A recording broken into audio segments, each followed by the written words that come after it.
چواردەی تشرینی هەموو ساڵێک بە ڕۆژی بەرەنگاربوونەوەی نەخۆشی شەکرا دەستنیشان کراوە. بەپێی ئامارەکانیش لە هەر دە کەس لە سەرتاسەری جیهاندا کەسێکیان توشبووی نەخۆشی شەکرن.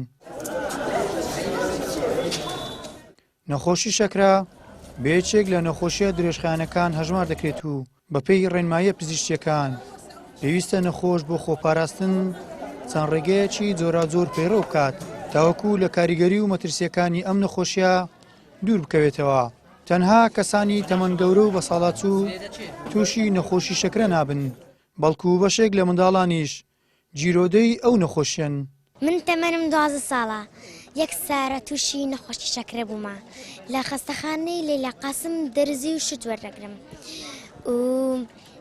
وەردەگرم و پێشتریش دەرمان کوردەواریم بەکار دەهێنا و بەڵام ئێستانە لەبەرەوەی هیچ سوودێکم لێ وەرنەگرتووە. فەحس و شتەکان بە پارەیە بەڵام دەرمانەکە کە وەردەگرینی بە بەلاشە. ئازارەکەوێ هەموو ڕۆژ دەرزی لێدەین و زۆر دێشیانی بە تەواوی هەموو ڕۆژ لە دوای یەک دەرزی لێدەین و زۆر ناخۆشە.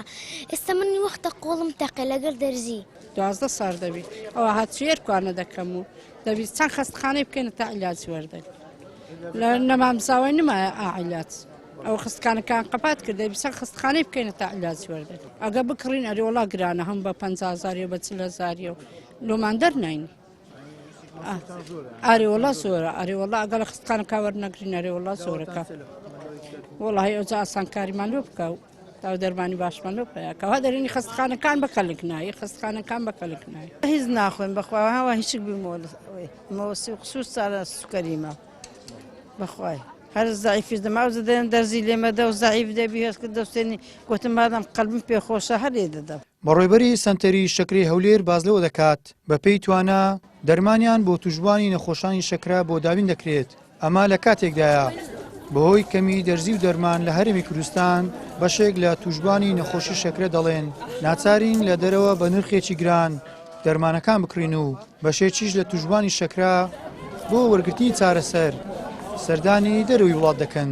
زۆر مهمە ئاگادار بن کە ئەو سنتەرەمان هەیە بێنە ئێرە لایمە ئەکید ئەمە وەکو نەخۆش دێن کە تەشخیص کراینە کە نەخۆشی شەکرە هەیە ئەمە دەنێرین بۆ لای دکتۆرەکان ئەخسایی شەکرە تایبەت بۆ نەخۆشی شەکرەمان هەیە. زیاتر تەتەورکەین لە بۆ سنتەر زیاتر بەشەکان زیادکەین یعنی هەندێک اختصاص هەین مەسەلەن ئەوانش پەیوەندی وەکو اختصاصی با بڵێن پێست و جوانکاری ئەوانە نەخۆش دێن نەخۆشی شەکرە هەیە ڕاستە بەس مشکلەی پێستی هەیە لەبەر ئەو نەخۆشی شەکرە.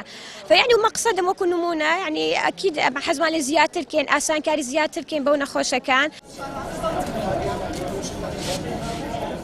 لە هەرێمی کوردستان ڕێژەی توشبوانی نەخۆشی شەکرا بە دروستی نازاندرێت، بەڵام بەپێی ئاماری سەنتەری لەیلا قاسم بۆ نەخۆشی شەکرا لە شاری هەولێر تەنها ئەوانەی ناویان تۆمارکراوە نزیکەی 47,000 کەس دەبێت کە لەو ژمارەیە 37,000یان دانیشتووی شاری هەولێرن.